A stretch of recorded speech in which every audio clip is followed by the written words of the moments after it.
everyone, and welcome to the Boopcast, episode 27. We are your hosts, SheNoob and... Cory. And we have a very Alex. special guest with us today. The one and only, the fabulous, the very talented Alex Abraham. Oh, you're too kind to me. Better says, oh god, the intro scared me. You're welcome. Quietest clapping ever. Thank you. I appreciate it. So it's always fun to be here and communicate with you guys. I really appreciate that you asked me to be on again. Of course. It's been it's been a season. It has been a season, and it's not quite over yet, and that's what's the scary thing. And we're going to talk about that season. So, Chapter 12 was a thing. I feel like last week, because of the certain thing that they did, in that they Harmed our they Olafed sweet our child. Ice Queen, and we were not happy. So Olafed, I'm gonna use that from now on. Oh, you know, what I wanted to do so bad, but I wish that like I had got like a fake Twitter that's not me, so nobody would know it's actually me tweeting it. But I wanted to make a meme that was basically, it was Weiss with the spear coming out of her chest and like the look on her face, and then just the two. You know how like on memes there's usually a top sentence or word and then a bottom one, but it would be confirmed. Weiss bleaches her hair because the show only kills redheads, right? Mm-hmm. Yeah. Yes. That was awful. The show kills redheads. But, yes, well, we were not happy, and I feel like last week the structure for this podcast went out the window because that happened, so we're going to try and maintain our structure this week. In that we're going to talk about the big, huge thing right at the end, because it was at the end. So, this episode was the shit. It was amazing. Mm-hmm. I loved it. Very, very close to being the best episode of the volume if it weren't for Chapter 4. Yeah, I was going to say, Chapter 4 was perfect. Yeah, Chapter 4 was just... I mean, what can you say about Chapter 4? Freezer burn. No, like, that's enough said. Howdy, Angry Owl. Howdy, Chozo. Hello, Better. Welcome to the stream. Yeah, so let's talk about Chapter 12. Okay, after the events of last episode, I was kind of really stressing out going in to watch this chapter. I literally edited my reaction yesterday, and the whole time beforehand, I was just babbling on. I was like, I'm so stressed out. Like, what the hell's gonna happen? Is Weiss gonna live? I'm like, oh my gosh. I was just sitting there so anxious the whole time. And then the episode begins on black, and we hear Jean shout, Weiss. And I was like, oh, for fuck's sake, this is not going to be good. You have to hand it to them that they knew exactly what strings to pull right at the beginning there. Yeah, they did. Mm-hmm. Bastards. Especially because I wasn't expecting the episode to start there. So that's when I was even more like... No, I was kind of half expecting it to start with Blake. But I'm glad it did pick up right where it left off. So, yeah, hearing Jean shout her name. Oh yeah, where's Blake been now? She's still on a boat. She's still on a boat. Yeah, she's lost at sea. We're expecting to see a lot of her in Chapter 13, I imagine. But I won't. I mean, they have to. Mean, There's you so know much what's that gonna they have happen. to show us So still. like, I'm just gonna not even go there. I'm not gonna say anything. I'm not gonna react. I'm not even gonna try to do facial expressions. Ready? I'm gonna go mute. There we go. Okay. So yeah, it opens back on Cinder. Fuck it. Oh my god. I want to talk about Cinder for a second. I'm so goddamn sick of this motherfucking bitch. She needs to die. She needs to die very soon. I hope Weiss just maims the shit out of her. Like, I really hope Weiss gets back up now after being healed and just has a vendetta and is like, Cinder, you die. Or I hope Raven kills her. I hope that happens. You think Weiss strong enough right no, now? God, no, I don't think she's strong enough. But like, I really just want Weiss to hop back up and kick some ass now, because I feel like she needs to do that. But I will say, I think that this volume has very much solidified my appreciation for just how badass Weiss is. Oh, she's like amazing. She's got the twist, she's got the summoner. If she was in a video game, an RPG or something, she would be the one that I would pick all the time. Well, I mean, she is in a video game, Grim Eclipse, and she's the one I always play. Yeah. Sorry. When I play Grim Eclipse, I always play Pyrrha. That's true. I love playing Pyrrha and I love playing Yang because Yang is overpowered as fuck. But right. Well, Pyrrha is as well. She's basically got the too many. Her long range is good. Her close up is good. I don't remember what the names of those different abilities are where you do the group sort of like, oh, there's a friend in danger, press this button and it'll help them. She's just great. It's not just, yeah, attacks. Thank you. I forgot. And her ultimate is the team attack's awesome, especially because you can like double the distance that it goes, so that's very helpful. And her shield stun is excellent as well. But anyway, we're getting off topic here. Yeah, already. Sorry. Yeah, already. That was quick. What was I saying? Yeah, so I feel like Cinder is probably... I should leave this for the end, but I feel like Cinder has definitely bitten off more than she could chew with the situation, and it's because she's a cocky bitch. And I love when things just don't go her way, because previously she's been rather in control of every situation until the end of Volume 3, that is. And... What? What? That's like some of the favorite. most powerful moments in the show have been the times when Cinder's facade lost falls. her shit. And I always love those. She's definitely way less cool, calm, and collected than she ever used to be. But I just love it when like she's like, "Oh, I'm the best. Everything's gonna fall right in my lap," and then it all kind of just comes tumbling down. I'm like, yes. It makes me even like Raven a little tiny bit more that she foiled all of Cinder's plans right there. But just a little tiny bit. I still fucking hate Raven. Oh yeah, people are talking about the reactions in the chat. Yes. Oh my god. Wow. So reactions to chapter 12. Yeah, it was a roller coaster. That's all I'll say about that. But it was the longest 14 minutes of my life. Oh my god, it was so long. When I saw that the runtime was 14 minutes, I was like, oh, that seems rather short considering what they just did. But then you get there and it's like, it feels like half an hour. It's so long. But yeah, so back to the beginning. Yeah, we see Cinder, fucking smug bitch. And we're cutting around to everybody who's kind of...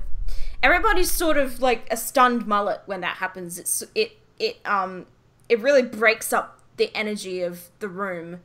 And a stunned mullet? Yes. I've never heard that. Really? I haven't either. Really? It must be an Aussie thing.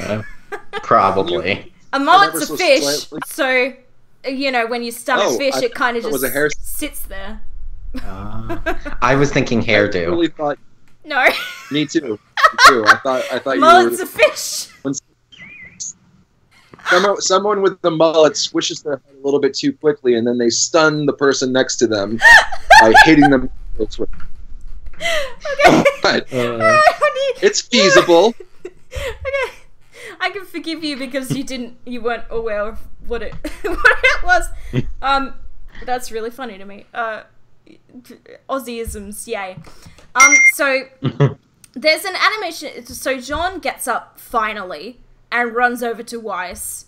Cory, did you have an issue with this animation as well? I felt like it was a little janky, the animation of him running over there. I feel like his slide was too short and he stopped very suddenly. The slide was too quick and the animation was a bit janky, but like it's a minor thing, but I noticed it straight away. I was like, that probably right at the start, yeah. Piskian says, as a fish, I'm sad I didn't understand that. Yeah, so everyone's just...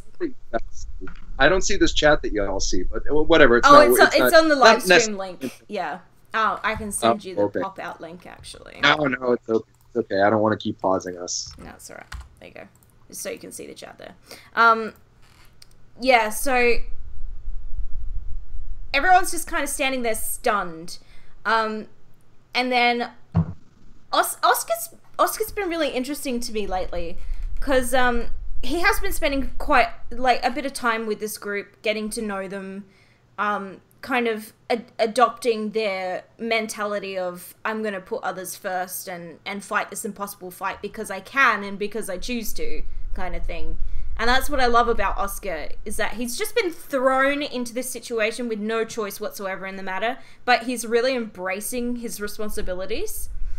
And I feel like he's definitely starting to bond with Ozpin a lot more. Perfect form. SheNoob. Oh, I've got a soul bond. I just got a follow there. Sorry, hang on one second. And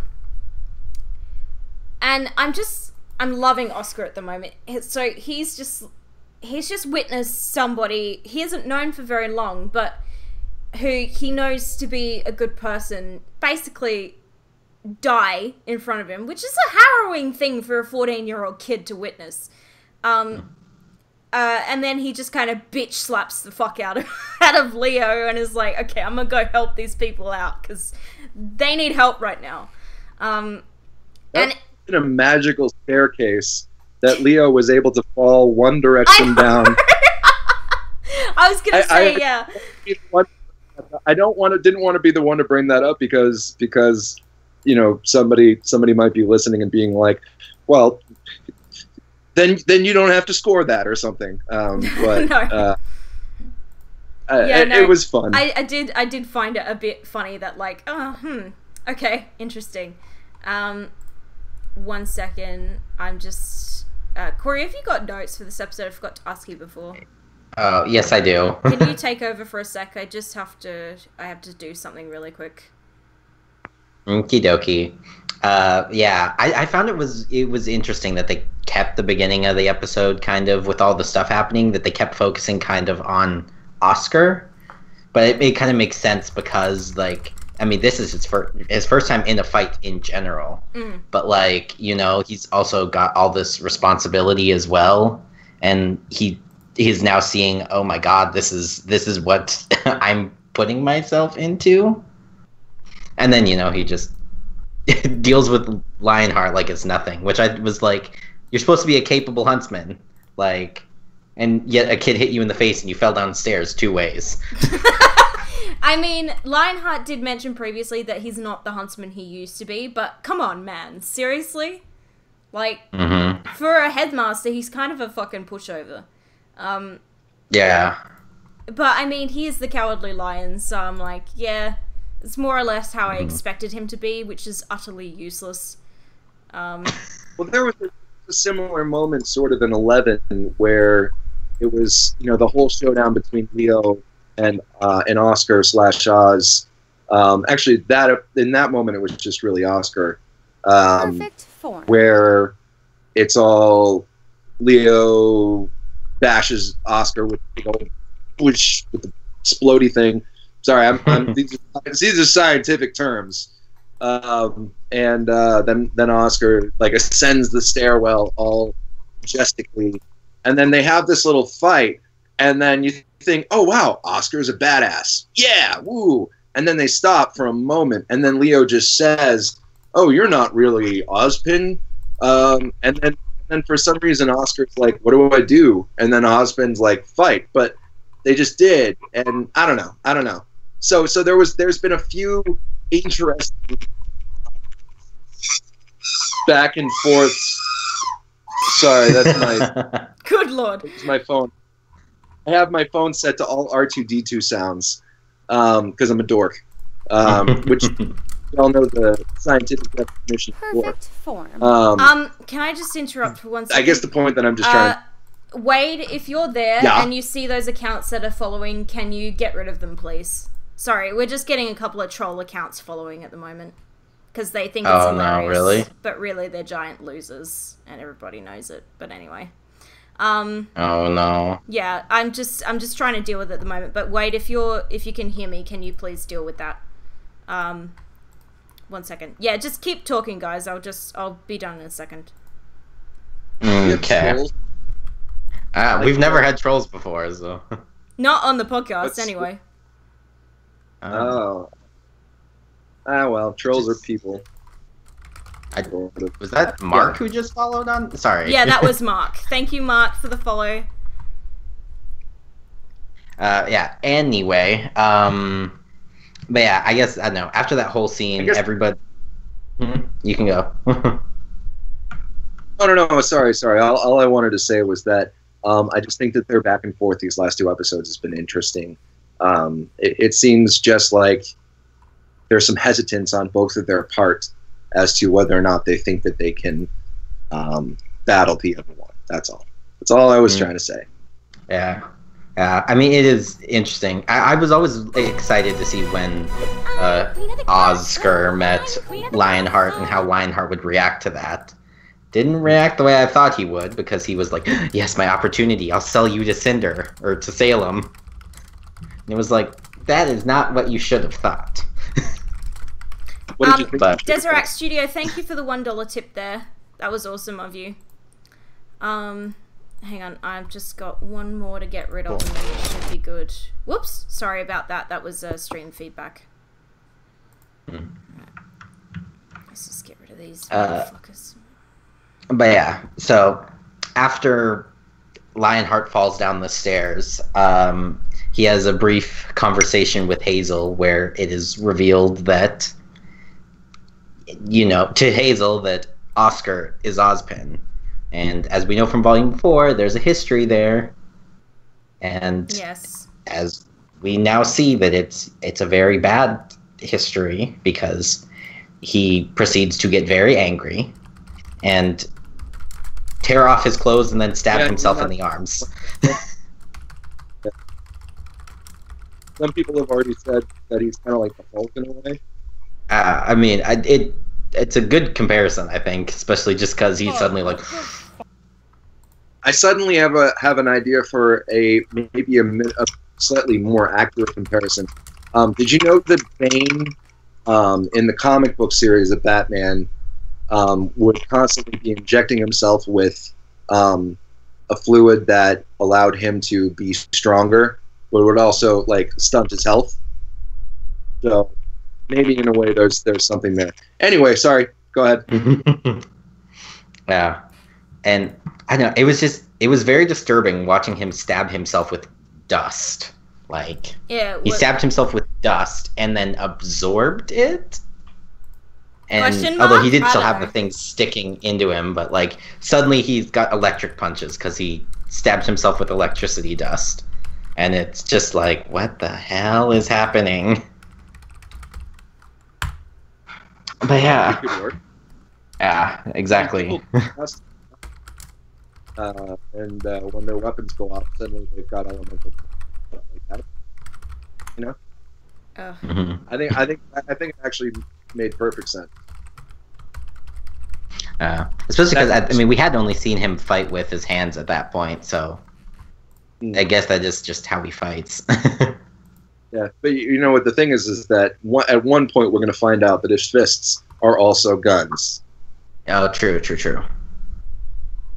It's gotta have. Oh, I don't want to imagine how that will work. Although, actually, I did notice a few times when he punched, his like hand never made contact with the wall, but like electricity came off the wall. So I wonder if he was like actually kind of sort of shooting electricity at the wall out of his hands. It might have just been an animation thing. That too. I mean, it's so quick a lot of the time that unless you like slow it down, you can't really see it, or unless you're looking, because we look for these things. But somebody in the chat mentioned that Hazel and Gretchen are Hansel and Gretel, which is interesting.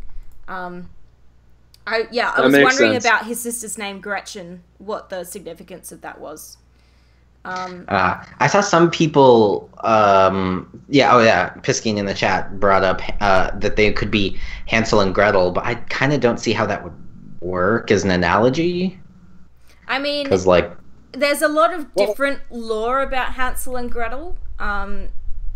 There's, I mean, I watched Supernatural, so they did a whole episode on Hansel and Gretel, so I won't get into it, but, basically there's a whole lot of different lore about Hansel and Gretel that, like, after they killed the old lady, they kind of went, became monster hunters kind of thing, so that would, make sense in the context of this show. Mark says he's recently got into RWBY mostly by watching my reactions. That's awesome, dude. So yeah, Hazel was interesting. God, he was terrifying as well. Really scary. Yeah, so, oh god, I'm just trying to find my place in my notes. Did you guys talk about Cory's face when Hazel starts tearing his jacket off? No, I thought about mentioning that because he looked so confused, like, what the hell? He's like, I was cracking up in my reaction. I was like, what's with the face, Crow? He looks really confused and concerned at the same time, like, what is he about to do? I mean, in my reaction, I literally said, like, Hazel, they're teenagers, like... That's wrong. There were a couple of freeze frame moments in this season where some of the facial expressions were just so good but funny at the same time. Yeah. So, and I think that was one of. Yes, exactly. No, the facial expressions in general since the beginning of Volume 4, but even more so in this volume, have just been outstanding. Like, just the amount of expression they're able to draw from eyebrows, eyes, no nose, and a mouth is incredible.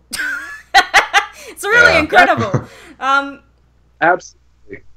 Yeah. So, the dust infused with his body. This.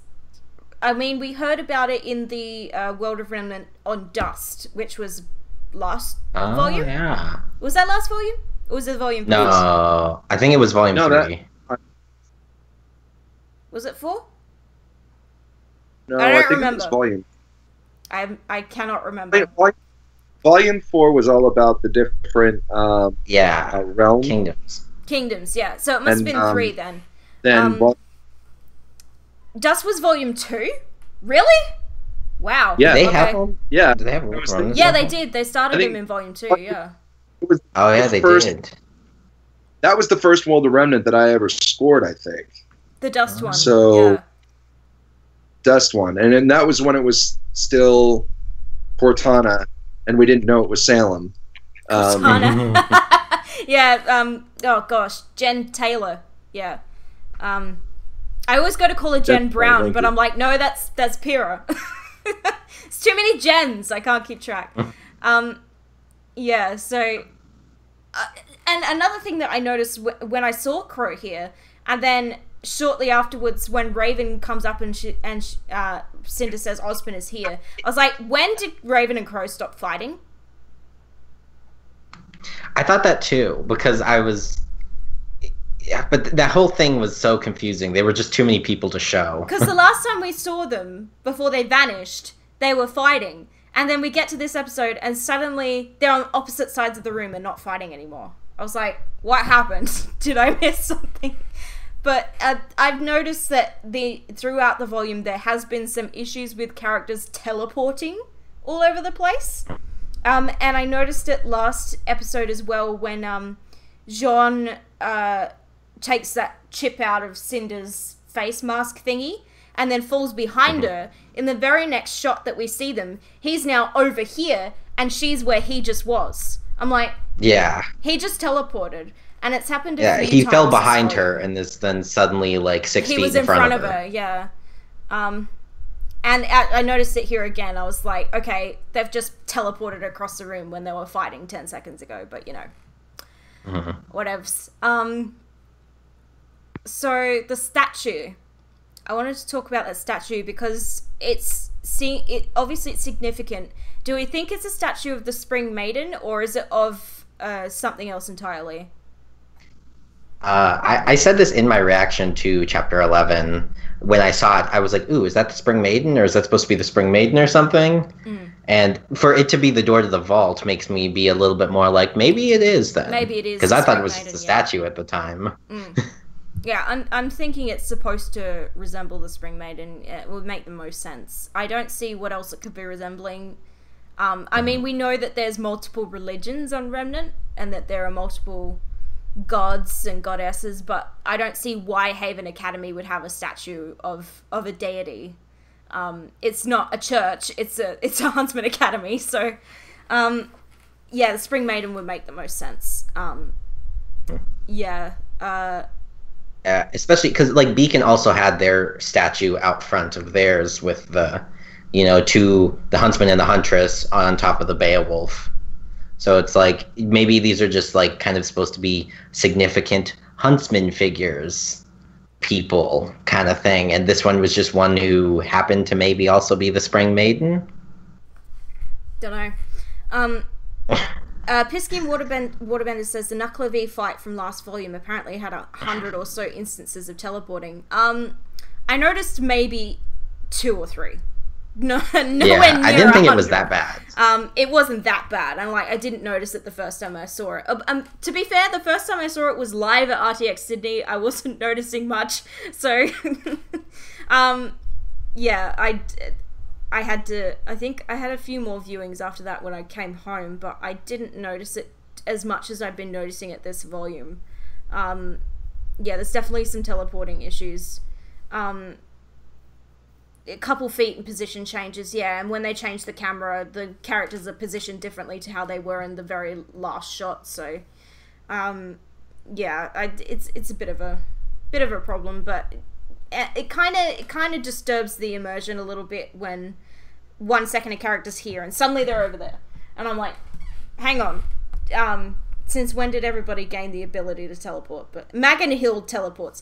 I've noticed as well that we have characters disappearing from the background a lot, like as a part in this episode where Hazel throws Crow, and then in the next shot, there's a shot there where we should see Crow on the ground, but he's just not there. And, yeah, stuff like that, where characters should be in the background and they're not. I noticed in that same shot that Leo was just standing there in the background with his weapon pointed at Osmond, but not doing anything. I was like, it's probably better just to leave him out of the shot completely if he's just going to stand there like this the whole time. You and I kind of talked about this with chapter 10, because it was pretty bad in chapter 10 because there were supposed to be like 6 or 7 characters in that tiny room. Yes. And like there were usually like 2 or 3 at a time. But it's once again like, it saves them time, oh well, Blake teleported. Yeah. Okay, whatever. Yeah. But look at them gunchucks. I know, them gunchucks, eh? Well done to Kim Newman for that, because it's fucking amazing. Nightwalker says, remember that Spring Maiden when she was sweet and gardening? Yeah. We'll talk about that at the end, but... so, we go to Ren and Jean with Weiss here, and Jean says, talk to me, and Ren says, this is bad. And my immediate response was, really? No shit, Ren! We know it's bad! It's just literally dying. We are aware it's bad. I didn't exactly express that in my reaction, but I was definitely thinking it. Because I was just too worried about Weiss. They fixed Blake's teleportation by adding extra frames in the YouTube version. Yeah, I did notice that. I just watched on the site. I don't ever watch the YouTube release. They rarely make some minor changes between the Risty.com release and the YouTube release because they are a week apart. So if there's something really glaring, they will usually change it. It happened more in the earlier volumes than it does now. But yeah, I was gonna say I noticed it more in the early ones. Yeah, definitely, a lot more in the early volumes. So everybody kind of realizes that Ozpin's there, and they all start to head down to the vault. Raven, right? There's a shot of Raven before she steps onto the lift, and she shakes her head. And I'm like, bitch, don't you shake your head at them. If anything, we should be shaking our heads at you! because everything that happens next is entirely Raven's fault. It annoys the shit out of me. But I'll talk about I know. I just feel like this scene it's her going, I told you. Like, because the two people she told were Weiss and Yang don't get involved. And Yang's out there getting her ass kicked, and Weiss got impaled. Like, I'm sure she's just like, I told you, don't do this. But, like, the fact that she's like that pisses me off, because I'm like, bitch, you could be helping instead of on the enemy side because you're a selfish see you next Tuesday. I fucking hate Raven so much. Anyway, I say that every week. You guys know how I feel about Raven Bronwyn. She's a piece of shit. So we hear about Hazel's deal next, and something interesting that Oscar said is, why is he so upset with us? Us, not you, us. And I found that interesting. He's obviously he's definitely bonding with Ozpin more, and he's definitely accepting his situation, and I feel like he's probably doing it subconsciously more than consciously. What are you looking at, Cory? What were you looking at just now? I glanced over at the chat over on my second monitor. The chat's all the way over there. I was like, is there a bug? Like, no. Yeah, that wide-eyed look like you'd just seen a bug. Yeah, so it's interesting, Oscar's situation. He's adapted to it really well. And he's definitely accepted his role in all of this. And it's been a pleasure to see Oscar grow up and sort of combine with this group, and it's been really good having Ozpin back as well, and getting to see Ozpin fight again as well, even if it's in a 14-year-old boy's body. Like, the last time we saw him fight was Volume 3, Chapter 12, right at the start with Cinder, and it lasted like 20 seconds, and it was just not enough. Yeah. And, like, yeah, we were like, we want more. I thought that too. Yeah, this is the first time we actually get to, like, properly see him fight, because even when we saw him at the end of Volume 3, it was, like, cuts. Lots of cuts, and, like, we were seeing little bits of a big fight, whereas this is, we're getting to actually kind of, like, watch him move and stuff like that. He did a signature move. Where he jabs really, really, really quick. Yeah, that's a signature move. Yeah, and it's also a callback to the last time we saw him fight, which was versus Cinder, because he did the same thing in his previous body, his previous host. William says Oscar's the vessel for Oz's soul. There's the fact that Hazel's raging at him but yelling Ozpin's name. William, did you see the episode? Well done, you. You're up to date. Yay.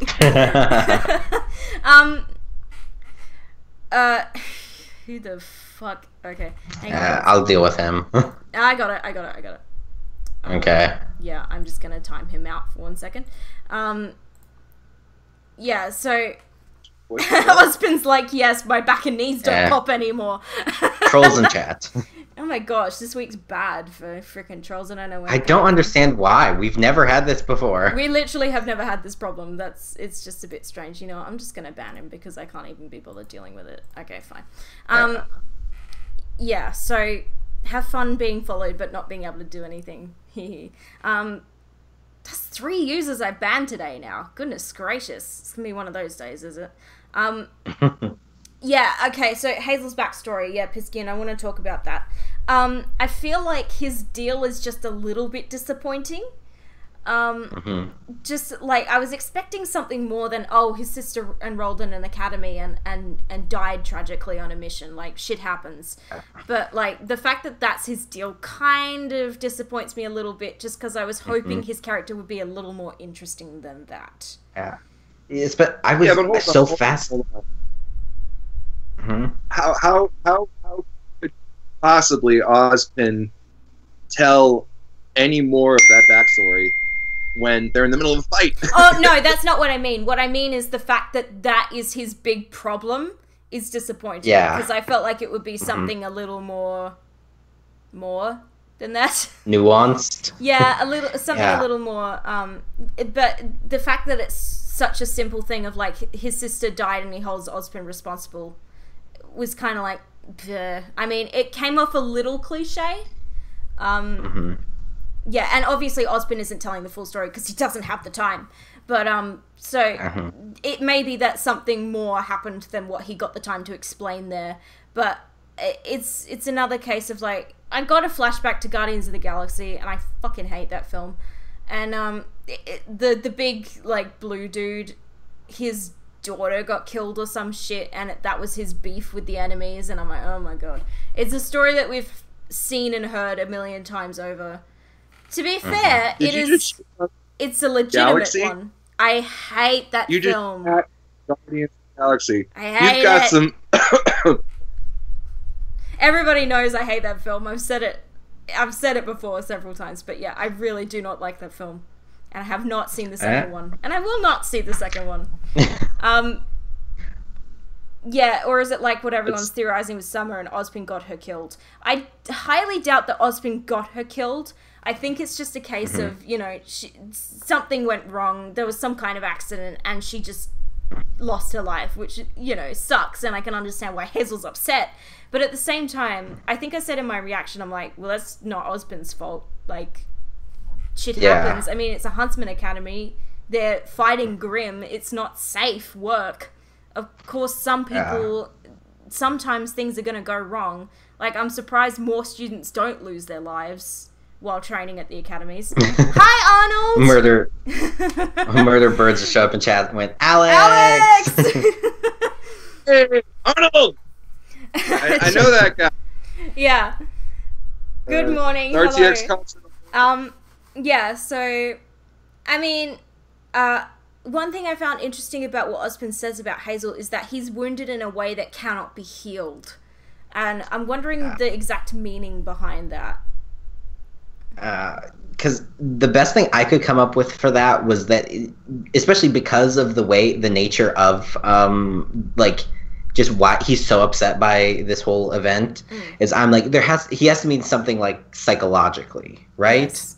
Yeah. Like, he has to be, you know, he has to just straight up be like a psychopath or something, or I don't know, like there's got to be something psychologically wrong with him if, you know, he's broken in a way that's beyond repair or whatever. Yeah, I mean, grief will do strange things to people, so... and I'm assuming Hazel doesn't have any other family, but, I mean, that's an assumption. We don't know enough about his character to like...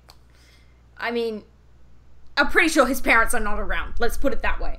Yeah. And especially if they resemble Hansel and Gretel, then Hansel and Gretel didn't have parents either, so that would make the most sense. Earlier. What? Joseph says, I reckon Gretchen was sent to Salem's gingerbread cottage and pushed into her own oven because she got lost because the Nevermores ate the breadcrumbs. Right. I was thinking Salem is the witch in this sort of parable or whatever you want to call it. Yeah. Yeah, but wasn't Ozpin though? Witch is Ozpin, yeah. Yeah. And the oven is the forever forest or whatever. Forest of Forever Full, yeah. Foreverfall. Yeah. Thank you, sorry. Yeah, exactly. No. And like, you know, Ozpin's made mistakes. He's kept things from people, but he's not a bad dude. And I'm certain that, like, it's almost like Hazel thinks Ozpin deliberately killed his sister, but it's just not the case. And, like, I'm just like, Hazel, calm down, okay? Like, shit happens, your sister knew, like, and Oscar says to him, she knew the risks, like, of being a huntress. Like, it means that, you know, is there a huntsman or huntress who has ever retired and died of old age? I don't think so. Probably not.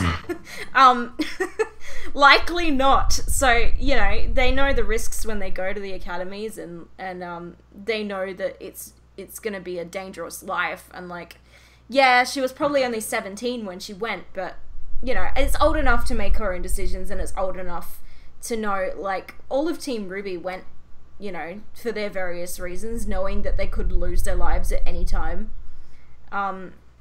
Especially now, they're very much aware that they can lose their lives. Weiss almost did lose her life. Yeah. Ty gets to be the first huntsman to live to 80. If anyone dies of old age, it'll be fucking Taiyang Xiaolong. Yeah. It's rare, but it's probably happened, yes, but I wouldn't say that it's a regular occurrence. I mean, every huntsman in Mistral that Crow knew, they're all dead because of Leo. But, you know, they're all dead. They're huntsmen and they're all dead. So, huntsmen, I'm gonna say, tend not to live long and happy lives with their families. But it's interesting that a lot of them seem to have families. Like Heather had a family, a husband and a daughter. So, yeah, it's interesting that a lot of them do have families. So obviously, I feel like huntsmen go, like, especially in the case with Summer Rose and Taiyang and Raven. Obviously, Summer Rose and Taiyang settled down at one point. RWBY was born, but neither of them stopped being huntsmen. They continued to do their jobs. Yeah, it's interesting. I mean, yeah, I have a lot of thoughts on that, but I'm not going to keep crapping on about it. Well, before we move on, I do want to say about the whole Hazel thing is that I was disappointed by the reveal that this was his deal too, just because like he was such an interesting character with the whole like, you know, before that nobody reveal. had to die. Exactly, like nobody had to die today, and he didn't want to fight Ren and Nora and stuff, and like he was very much seemed like a calm head in this group of crazy people, kind of. But like with the reveal that he's basically willing to kill a 14-year-old boy over and over and over again, as he said, because Ozpin accepted his sister into an academy, and she died. Because like he literally said that. It's interesting. He that, said like, she was just a girl or something like that. Yeah, was she what was he only said. a child. Yeah. And it's interesting that he's willing to end Oscar's life just because Ozpin happens to be inhabiting him. I'm like, dude, really? You didn't want to kill Sienna Khan, but you're fine with killing a 14-year-old kid. Okay, whatever. Like, yeah, he's just. I was hoping that he would amount to a bit more than that. Having said that, he's terrifying, and he's definitely the way that he fights with the lightning dust. Is it lightning dust or thunder dust? I don't know, but I just thought of this. I literally said earlier that maybe there's something psychologically wrong with him. What if he has multiple personalities? Because like he was literally the difference between him and the Hulk. Like he was two different people. Yeah, basically. Hansel and the Hulk. Yeah. Yeah. A combination I would never think of, but well done, RWBY. For goodness sake, you continue to think of things that nobody else will ever think of. Oh, who can we combine with this character? Hansel and the Hulk. Sure. Yeah, no, it's he still intrigues me as a character. I'm wondering where like he's gonna go from here. But my question is, why in the bloody hell is he serving Salem when he's got absolutely no reason to? It can't just be to do with his sister, surely. I that's the thing. That's why I'm disappointed, because I feel like at this point that's the only reason he could be. Is because Ozpin and Salem are the two things, and he doesn't like Ozpin, so he's picking Salem. I know, but it's like Salem wants the destruction of humanity. That's pretty extreme. For like, oh, this guy enrolled my sister in a school and now she's dead. Oh, I'm gonna go serve this crazy bitch who wants to destroy the world. Okay, yeah, that makes sense. Great, Hazel. Yeah, but anyway, I've got written down here that I found Hazel picking up and tossing Crow around like a sack of potatoes quite amusing.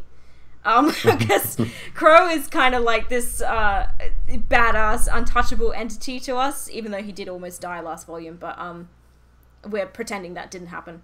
But Hazel just picking him up and throwing him like he's nothing just makes me laugh.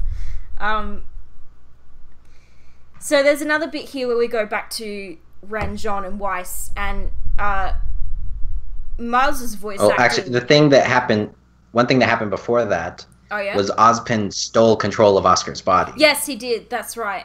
Why did I not put that in my notes? Anyway. Yeah, so he's obviously capable of doing that, but it's a last resort thing. Like, he doesn't want to take over Oscar's body without his permission, kind of thing. Because he's obviously trying to develop a level of trust between himself and Oscar that is required in the situation that they're in. So, yeah, but he feels like it's necessary here. And I remember in my reaction saying, yeah, don't let Oscar fight, because he'll fucking die. And then we'll be back to square one. And, like, Ozpin has to protect himself as well. He doesn't want to have to go through the reincarnation process all over again so soon. So, and, like, it will set everybody else back as well if he gets killed here, so... yeah. I thought it was interesting, especially the way that, you know, Oscar kept saying, no, I'm doing this, no, I'm doing this, no, I'm doing this. And then Ozpin basically put his foot down and stole his body. And I'm wondering if this is going to create some conflict, because, like, as we were talking about earlier, is they've been, like, kind of, you know, working together really well, but this thing happens, and now there's conflict between them. Where exactly, yeah. I'm wondering, like, Oscar's gonna be pissed at him, right? Like, he's gonna be pissed at him. He probably will, yeah, but he'll get over it. I mean, he will. Yeah, I mean, Oscar's just not at the point yet. He's just not ready to take on a foe like Hazel, and Ozpin knows it, and he's trying to protect himself, and he's trying to protect his host as well. Yeah, eventually they will become a single entity. As like Leo said last chapter, he was like, you're not Ozpin right now, you're just a boy. And I highly doubt that the Professor Ozpin we knew had a voice inside his head. So, at some point I guess they kind of fuse together and sort of become one soul, as opposed to the two. Protect Small Farm Boy 2018, yeah. Nope. Yeah. The Ozpin before the Ozpin we know was voiced by Morgan Freeman. Yeah. Yeah, so yeah, we go to back to Weiss and Jean and Ren here, and Miles's voice acting has been exemplary these last couple of chapters. But the way he's voice acting here, you can definitely hear that he's like going for kind of a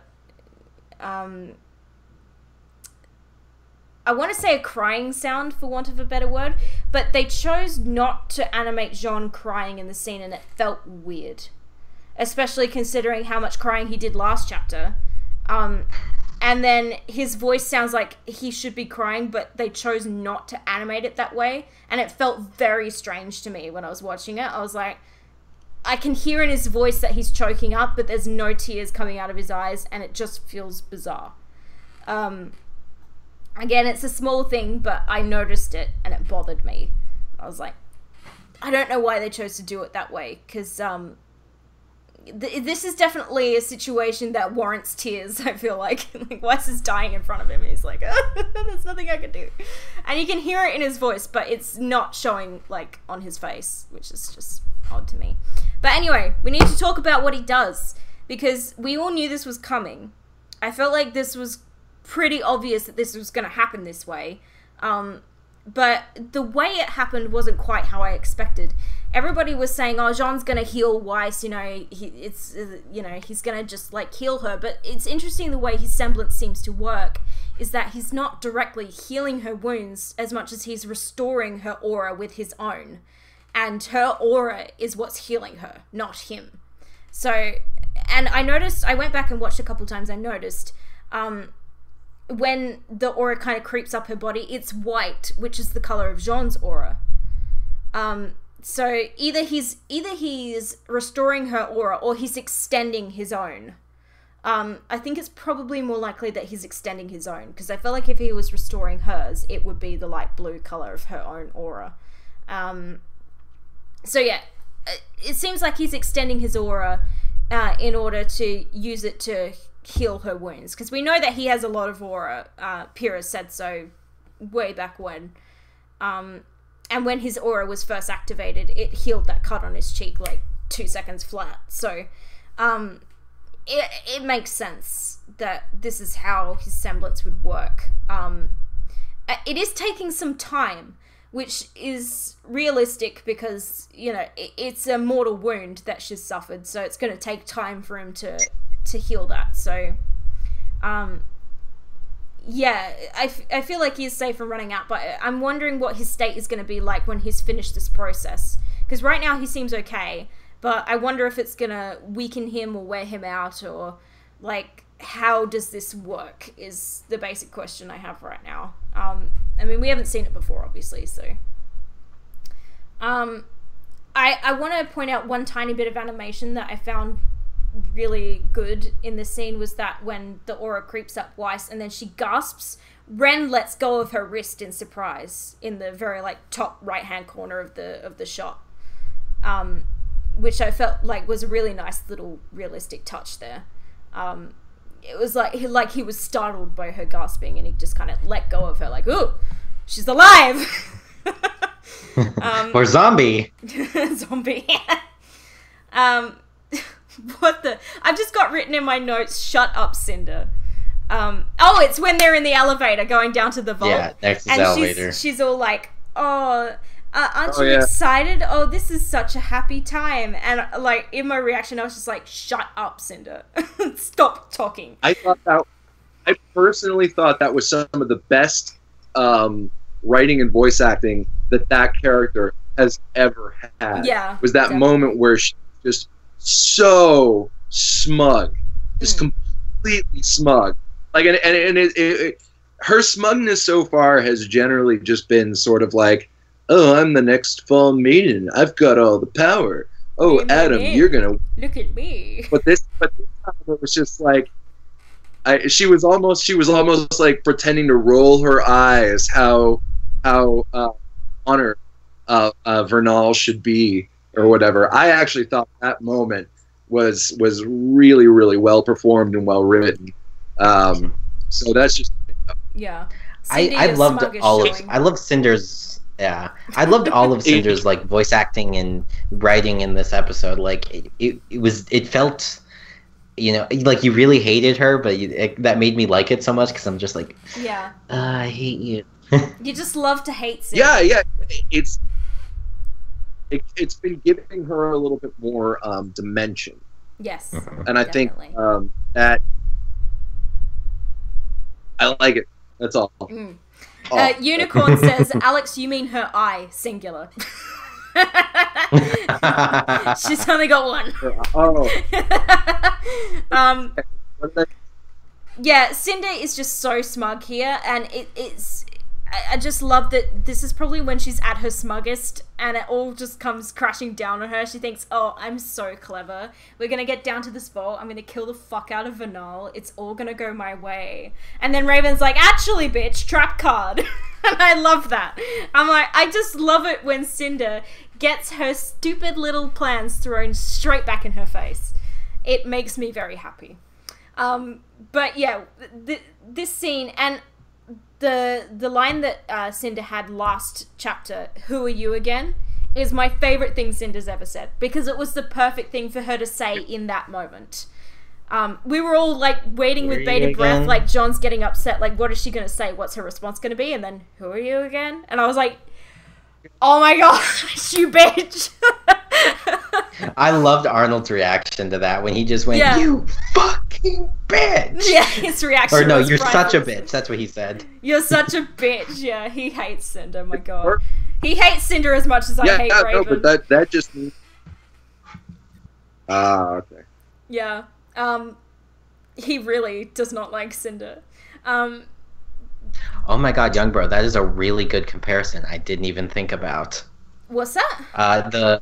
He said, did the vault walkway remind anyone else of the towers in Code Lyoko? I have no idea what that is. Yeah, it really obscure, I think, like French anime, but okay. I loved it. French anime, sure, that's a thing. I mean, RWBY's apparently an anime, so we're just throwing the rule book out the window, but you know. Yeah, so this whole scene was just so well done. It was very suspenseful, and it was very, it kept you interested the whole way through. the vault itself was very grandiose, and it's like Cinder said, I wonder what the extra effort was for.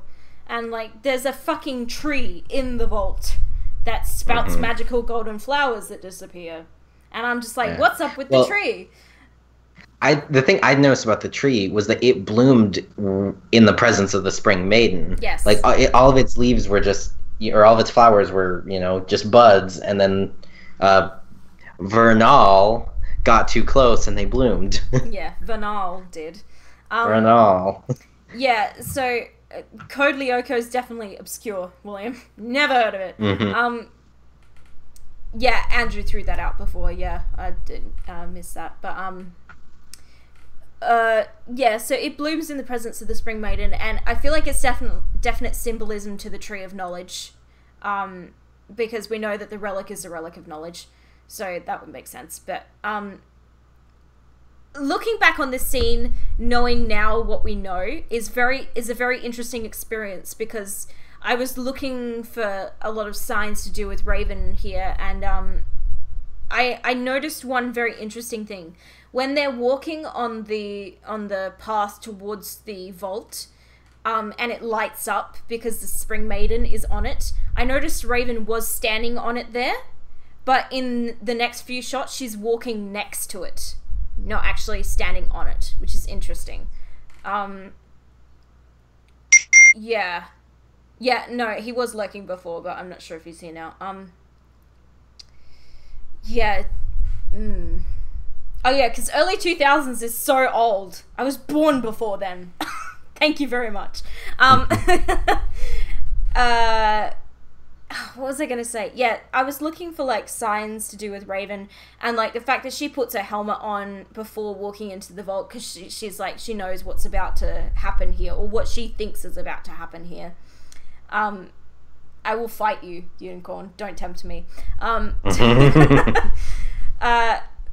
Yeah, so this whole scene is really interesting because the focus is 100% on Vernal, and like I feel like we've been so hoodwinked by RWBY here, because like the focus has always been on Vernal, like, oh, look at the little Spring Maiden, she was so young and she ran away and she's been missing for 10 years and now Raven's got her and blah blah blah. And I actually, when Raven put her helmet on in this scene, I literally said, Raven, what's up with the helmet? Well, I was about to find out. SheNoob is a spring chicken. Shut up. Chozo. Yeah, so this whole scene is just... It's just so interesting when you go back and watch it after knowing the reveal at the end.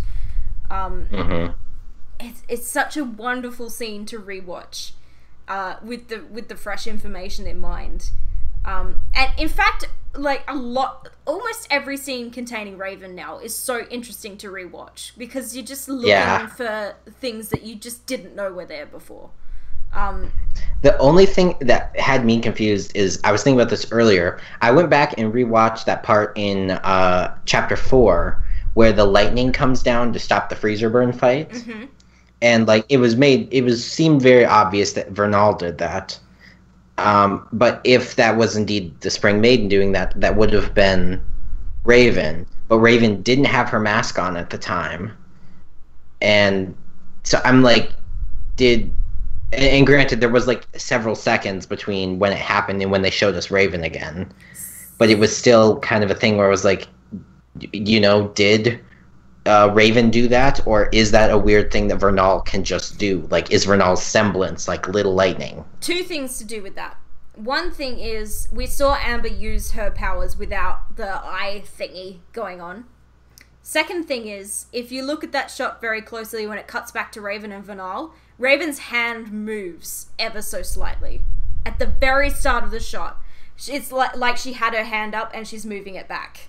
And then she says, thank you, to Vernal.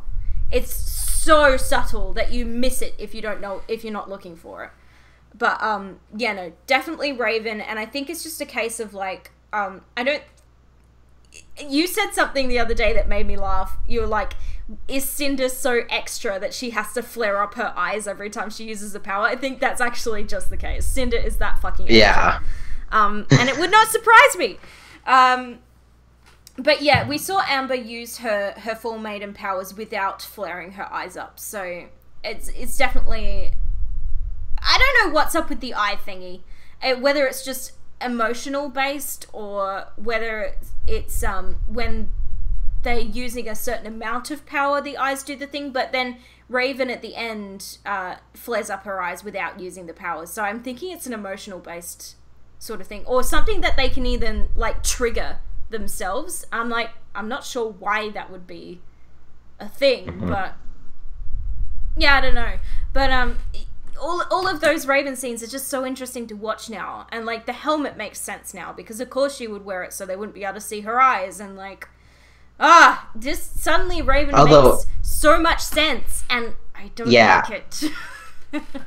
I wanted her to not make when you sense. and I talked about when you and I talked about this after the episode came out, I said, because in like how many podcasts this season have we said Raven makes no fucking sense? Like you and I were just like, she's so inconsistent, like, and chapter 7 or something. Like we're just like, she makes no sense. What is happening with Raven? What Get is she rid of doing? Her. We hate Her motives make no sense. Her actions contradict her words, and like she says she doesn't want to get involved, but she's harboring a spring maiden. Suddenly, she makes a lot more sense. Like and just I'm like, at the end of my reaction, I said I love it when they do this on this show, when they absolutely pull the rug out from under us. And they're like, actually, we've been tricking you this entire time. Everything that she says and does is for a reason that you didn't think it was for. And I'm mad that I didn't realize it sooner, I think. Because, This was absolutely the best one they've ever been able to pull over us. Yes, I definitely. will agree there. Yes. Yeah, oh my gosh. Yeah. I still am like really furious at Raven because of how badly this went, because she's just too slow to realize that Cinder's... Anyway, Cinder says something to Raven. She says, you've conditioned her quite well. And I remember thinking that was really interesting, and in my reaction I remember saying, well, she's not lying. Raven has conditioned Vidal. And obviously they've had this kind of I don't know what's going on with like Vidal pretending to be the Spring Maiden, and like how much she was aware of everything. Exactly, young bro. Vidal was a sacrifice for nothing. I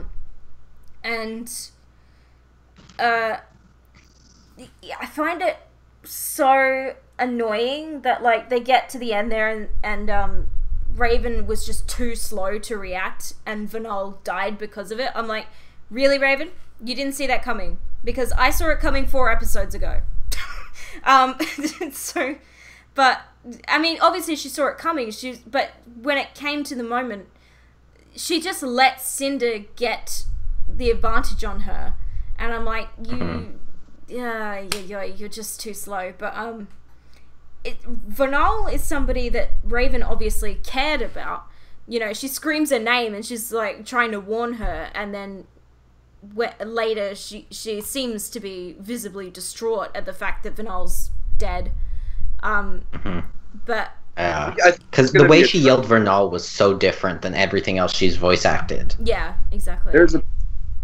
That would lead me to believe then, and I know nothing about the future, but that would lead me to believe that this could be a turning point for Raven.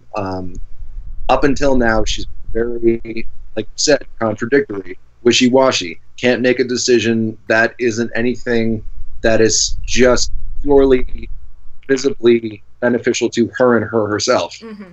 And this would be that moment that's like, wow, maybe I should start actually having a stand somewhere so that stuff like this doesn't happen. Yeah. I don't know. I don't. So.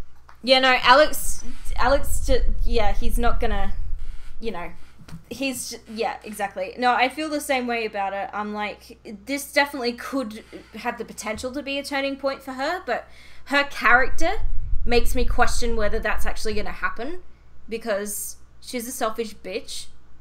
So, I'm like, it has the potential to be a turning point, but whether it will be or not will really depend on her. And I honestly do not know anything. Trust me. No, just yeah. Full disclosure, you know nothing. Something really bothered me about this scene. So Raven puts a helmet on, and she talks with a helmet on, and her voice isn't fucking muffled. Whereas the last time she was wearing a helmet and talking, her voice was muffled. It really bothers me. I'm like, there was even a RWBY episode on how much effort they put into muffling her voice while she was speaking with her mask on. And then they didn't do it here. I was like, why? Now it just sounds weird. Like, why not put the same filter on it there? Because I know it was a filter because I watched the RWBY. But, they put a filter on it to make her voice sound muffled because obviously she's speaking through a mask, so that makes sense. But then they didn't do it here, and I was like, why, RWBY? Because now it just sounds weird to me because I know things and you didn't do the things. Like, why? I don't understand the logic behind it. Behind doing it that one time and then not doing it here, especially because it was only a couple of lines. So it wouldn't have exactly been a complicated thing to do, and I'm just like, why the choice not to do it? Because now it's just blindingly obvious to me that they didn't do it, and it bothers the fuck out of me. A lot of people that go into decisions like that. That go into what? That's my only defense of that. I don't work on the sound for the show or the mixing. Is that there are a lot of people that go in decisions like that. So yeah, exactly, yeah. So I'm just like, it's always gonna bother me because I'm like, they went to so much effort to do it before and then chose. I don't know what the story is behind it. Like, I don't work on the show, so I don't know what the reason is. But yeah, I don't understand the reasoning behind it. So yeah, like Raven, I don't understand what her thought process was here. I don't understand how she thought this was going to go. I don't understand why she was just so slow to react why she didn't just like drive her sword through Cinder's back right then and there. She could have done, but she was it just bothers me. And I knew that Cinder was going to kill Vernal. Like, I saw it coming from a freaking mile away. I was like, okay, yeah, no, I know Cinder. I know what she's like. And, yeah, I'm just so pissed off at Raven for just being so goddamn slow. And, like, yeah. And she claimed to care about Vernal, and yet she... You really like Vernal then, right? Sorry? That sounds like really, really like Vernal then, right? Yeah. Because I actually really, really liked Vernal this season. I thought that there were a couple of really interesting characters this season. By the way, Vernal was definitely she was definitely a very interesting addition to the show, and it's the same deal with Sienna Khan. Like, Sienna Khan was in the show for literally 5 minutes and she was dead. And I was like, what a goddamn waste. I said that before on the podcast, but it just felt like such a waste of what could have been a really, really interesting character. Vernal's kind of the same way. She was in it for a bit longer, and she served her purpose as a character, but it is such a shame to get rid of her, because she could have been really interesting. But I know RWBY has a history of doing this just because there are restrictions with, like, screen time, and there are restrictions with... You know, they've got certain story elements they have to get through. Volume 3 is one very big example of introducing a lot of characters that go nowhere. That they left potential for them to come back, but they haven't realized that potential yet. But yeah, Vernal, it is a shame about getting rid of Vernal because she could have been very interesting. But I feel like... At the same time, she did serve a purpose. I feel like Sienna Khan was more of a, like... Because she had, you know... Sienna Khan had a really intriguing, like, character design. She had that really complicated, like, outfit. And we know that she had a weapon.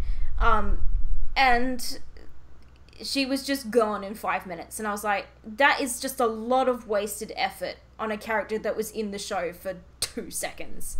In the grand scheme of things. Yeah, and it felt like such a waste. But yeah, I want to talk about Cinder's arm, because we discussed this. I don't remember what podcast it was. Was it last week? It was recent. Yeah, because it was after. Maybe it was the last Silver week. Eyes thing. I think it was last week. Yeah. And we noticed that when this Ruby activated her Silver Eyes, Cinder kind of clutched her arm. And we were like, okay, well, she's been wearing this big long sleeve for like 2 volumes, so obviously something's up with her arm. Maybe it's like scarred and shit. No, it's a Knucklevi arm. Which kind of took me by surprise, but at the same time wasn't that surprising.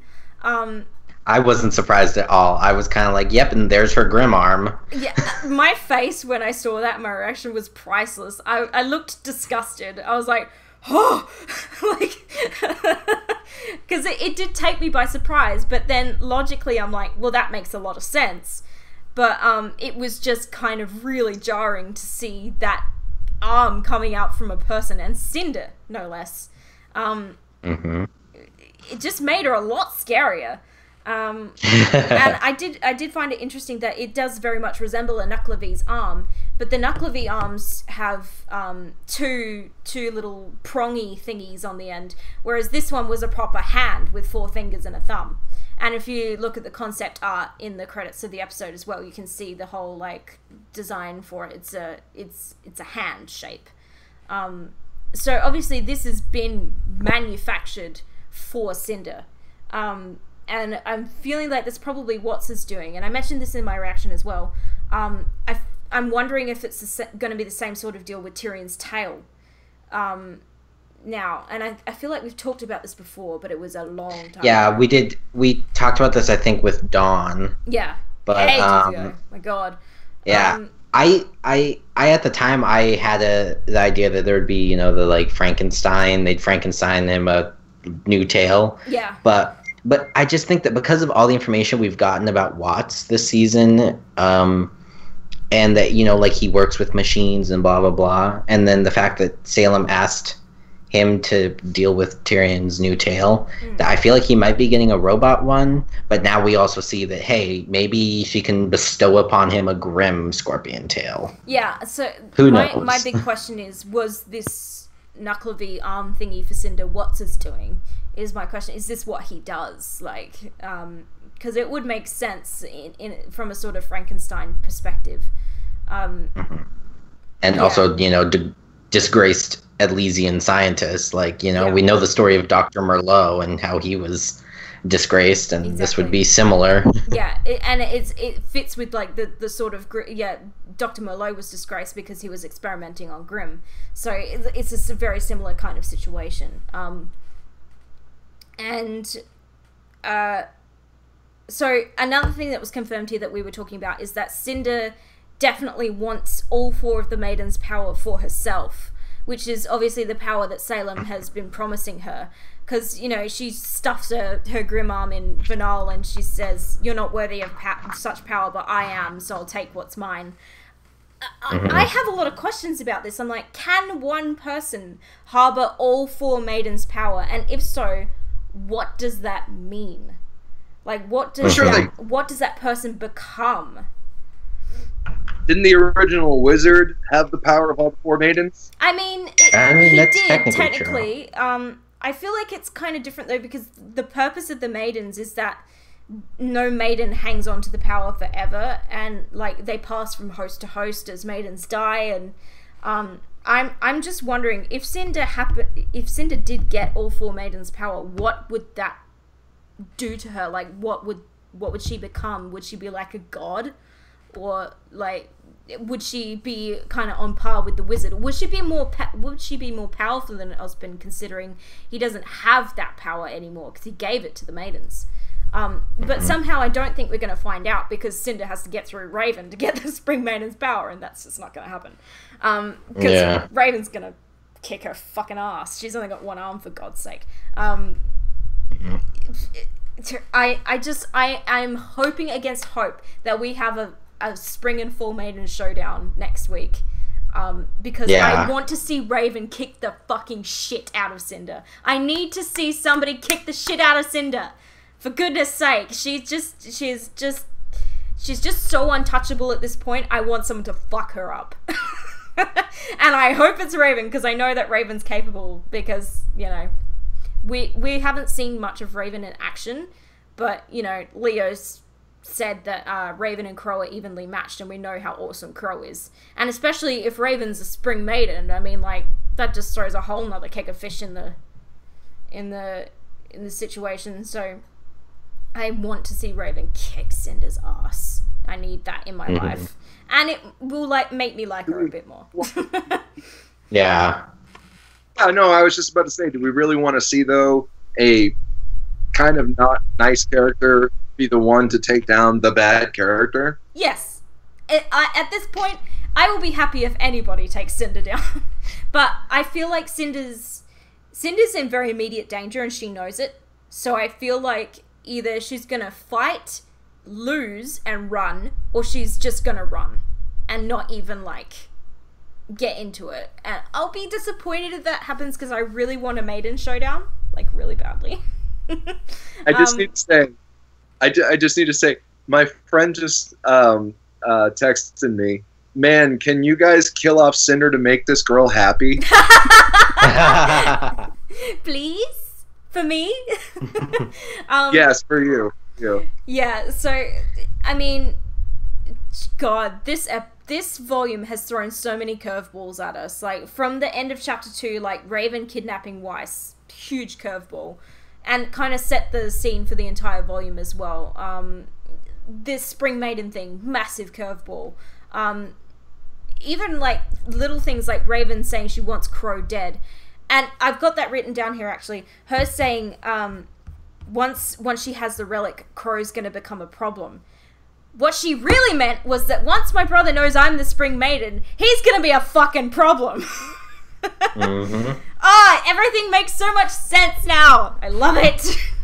Because we've just been scratching our heads for so long. We're like, Raven, you don't make any sense. Like, why do you do these things? But yeah, no. Now we know the reason. Also, I'm gonna sound like an idiot, but who voices Raven? Is it Anna Holland? She voices Raven, yeah. Right? Yeah. Yeah. So Anna's delivery of the last few lines in the episode, you know, you won't find it. Vanal isn't the Spring Maiden. I am. That was so well delivered.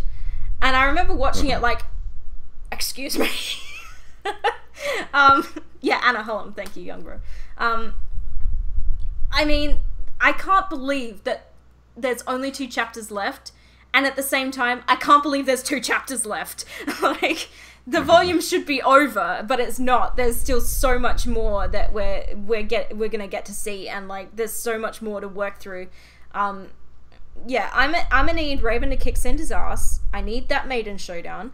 I'm gonna need Weiss to jump back up and start kicking some ass. I'm gonna need Blake to break down the door real soon. I'm gonna need a lot of Blake, because, you know, I complained last volume that she was a screen whore. This volume, I feel like we've had a good amount of Blake. Like, not too much, not too little. But it's at the point now where I'm like, she really needs to get in on this, because they kind of need her. Yeah, I was just about to say that with William to Young Bro. He says, I wonder if Raven left because she was the Spring Maiden. And William said, couldn't have. That was 17 years ago. And we know that the Spring Maiden, at least the last one they were aware of, disappeared about a decade ago. And there's a lot of questions that we have surrounding that, like, how did Raven then acquire the Spring Maiden's power? Like, did Raven originally pick up the original Spring Maiden, and then she died, and the power went to Raven? Did Raven kill the Spring Maiden to take her power? You know, there's so many questions. Like, we need to know what was going on with that, but I feel like they're not gonna tell us just yet, and there are more important things happening right now. Chozo, I do think Leo was telling the truth, just because the way that scene went down, it seemed like Crow also had that information. Yeah, it was just Leo like was Crow delivering it to us. They were on level with what they knew about the Spring Maiden, yeah. And of course, Crow genuinely thought that Raven had the Spring Maiden, because he had no idea that his sister was the Spring Maiden. She's done very well to keep that a fucking secret for 10 years. Good lord. Yeah. And I mean, has she even had it for 10 years, though? That's well, why this... that's a question, I have so many questions about this. Is like, when did she get the power? And, you know, like you said, did she kill the Spring Maiden? Why would she kill the Spring Maiden? Like, she doesn't seem to want to be involved in this war, but, like... Exactly. You the know, fact that she doesn't want like, to be there's so many involved- questions this still gives us. Yeah, the fact that she so adamantly does not want to be involved makes me go, she probably didn't kill the Spring Maiden to take her power. It's probably a matter of she was close to the Spring Maiden died, and the power went to her because she was the last one in Spring Maiden's thoughts. So that's probably the most likely assumption to make at this point. Ruby Sakurai said an Adam face reveal. That would be... I've said this before, though. I don't want them to show us Adam's face because it humanizes him. And I don't want to humanize him... he's literally supposed to be a monster. Because he's a huge monster. I don't want them to humanize him because it will make me be really... Maybe it won't. Maybe I'll still want him to fucking die. I probably will. I mean, he cut off Yang's arm, for goodness sake. Time to go. You are the weakest link. Goodbye. Yeah, so... I mean, Adam's probably the only character I hate more than Raven. And it's a very minuscule amount. It's getting bigger with all of these new developments with Raven, so we'll see by the end of the volume how big the gap gets between I hate Adam and I hate Raven. I don't think I'll ever not hate Raven, let's put it that way. But Adam will have really pretty eyes or scary black ones. Nightwalker says that Raven had to be under 30 for her to be able to inherit the power. Which I don't believe that's true. Because that was the other question I had, is what is the age range for maidenhood? Exactly. We know that, like, what's her name? Glinda said that it's passed on to young women. Young women is a relative term. So, and if this was 10 years ago, we know Raven's probably getting close to or in her 40s by now. So 10 years ago, she could have been in her late 20s, early 30s, which, I mean, that would constitute young woman to me. I mean, people live to be 80, not Huntsman, but people do, generally speaking. So, yeah. Oh, yeah, and I still hate Adam more than Cinder, but Cinder's a very close second. I've always hated it. Ever since he cut off Yang's arm, and, like, the way he was treating Blake in that scene makes me so uncomfortable. I just cannot stand it. And that he's probably a child molester. Oh, you know? Definite child molester. Alex is shaking his head. I mean, we know that Blake was, like... Well, let us explain. We've discussed this a lot, but, so... We know that there was some kind of romantic something between Blake and Adam. Whether it was as physical as it could have been is the big question, but we know that Blake was young because she was 17 when she attended Beacon, and that was sometime after leaving the White Fang. So we know that she was around 15, 16. And we know that Adam is not the same age as Blake. And that's disgusting. So, like, that's the general consensus is that I'm still not convinced there was anything physical between them. I feel like it was more of a Blake was kind of a lovesick puppy sort of thing. But then the scene in Volume 3, like, he calls her my love, and, like, the way he's kind of kicking her around, and I'm like, God, makes me so uncomfortable. Just, like, it gives me total pedophile vibes, and I'm like, gah, just don't even. It's just the vibes I get from that. I can't watch that scene. I haven't rewatched it since seeing it probably for the third time. I just can't watch it. It just makes me uncomfortable. I'm like, just okay, you need to take 10 steps back from Blake and then take 100 more. Like, go that way. Yeah, no, I just get those vibes from his character, and I'm not sure if that was, like, a deliberate kind of choice, but I know that we're definitely not the only ones that feel that way. That means Adam was finishing puberty when Blake was 10. Yes, Barbara estimated Adam's age at around 22, 23. Yeah, that would make sense to me. He's definitely not much older than that, because he's so immature. I couldn't see him being any older than 24. But that still makes him too old for Blake, definitely, because she was underage at the time, and that's just nasty. Like, if they were both underage, I could forgive it, but because he's, like, 5 or 6 years older than her, I'm like, dude, that's disgusting. But anyway, we won't discuss that any further, because, yeah, it's just, it gives me the heebies even thinking about it. I'm just like, ugh, Blake, what were you thinking? Ugh. I mean, she probably asked herself the same question, but... Just let Ilya love you. I know, right? No, son, fuck off, Ilya. I'm a goddamn black sun shipper, for God's sake.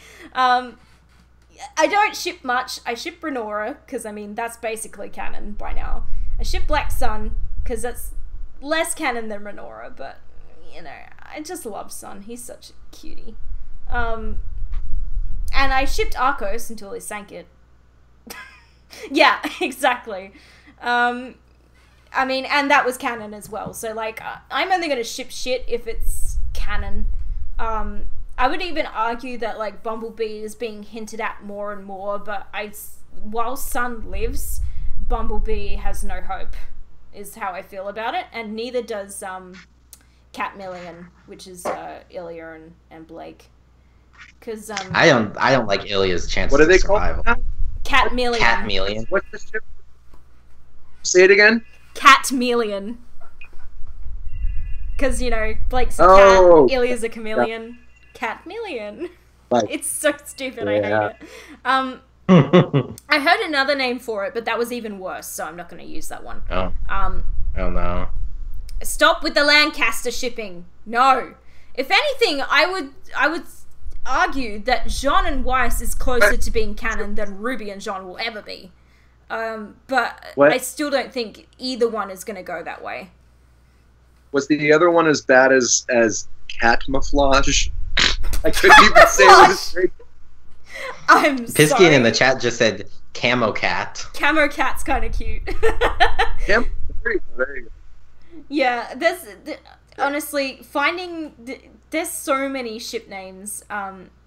Yeah, we did get a ton of Freezer Burn, but again, I'm like, Freezer Burn, I don't use it as a romantic ship name. I just use it because it's easier than saying Weiss and Yang. But, like, when I say Freezer Burn, people know who I'm talking about. And, like, it goes back to Volume 2, Chapter 4, Pain in the Town, when they used the different ship names as names for the team attacks. And that's how I associate the ship names. Like, Ladybug, that's Blake and Ruby, and Freezer Burn, that's Weiss and Yang, and, like, it just makes sense to me, and it's easier than using the, like, people know what I'm talking about. Checkmate, that's another good one. Although Monochrome is also a popular one. I was gonna say, I like Monochrome better. I like Checkmate. But, you know, it's like, there's always more than one, except for in the case of Freezer Burn. Freezer Burn's really the only one that people use for Weiss and Yang. But yeah, I don't use them as like a romantic ship name reference. I just use them in reference to the two characters that, like, are involved in that sort of joint name, I suppose. White Knight hasn't had development since Volume 2. Well, I mean, White Knight never really had any development. Only on Jean's No, White Knight side. had quite a lot of... it had was quite a lot of one-sided, development. though. Like, Jean was True. head over heels for Weiss, and Weiss could not give less of a crap. So I wouldn't call that a ship. I would call that Jean's a lovesick puppy. And I mean, why wouldn't he be? Because Weiss is Weiss. But,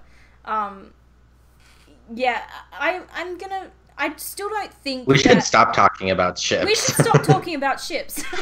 I just don't think that White Knight is gonna be canon still.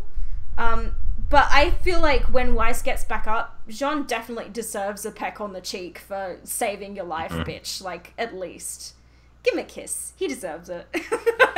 And I feel like Jean too is still hurting over Pyrrha.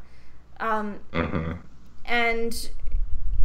that's still really hard for him to deal with. And I mean, it's hard for everybody to deal with, but Jean in particular obviously hasn't dealt with it, and God, it must be hurting him so badly, especially now that he's come face to face with the woman who killed her. Yeah.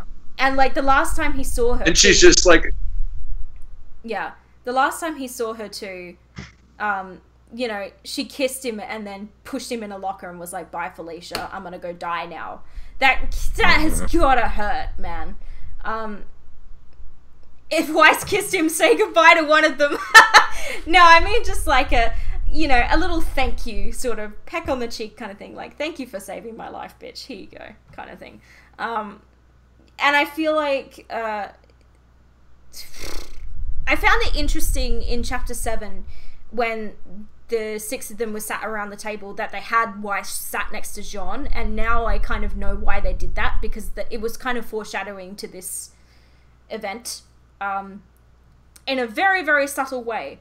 But I found it interesting as well because Weiss sitting next to Jean, because we know Jean had a thing for Weiss, and like Weiss used to hate his guts, but now obviously she doesn't, and she's definitely not going to after this. It's definitely going to bring them closer as friends and as huntsmen and as people. I want Weiss specifically to say thank you for saving my life, bitch. I just kind of, I feel like if she doesn't like give him a little kiss and be like thank you, I'll be really disappointed. Because I'm gonna need that to happen, just for the sake of my soul. Remind me what she said when he caught her out of the air in volume 2. Volume 1. Just dropping in. Yeah, exactly. Yeah, that was episode 8. Towards him. I don't think Weiss is capable of tsundere. She's just not that kind of person. Or yandere, for that matter. Let's not even go there. Cory. I don't want her to kill him. My hero, yeah.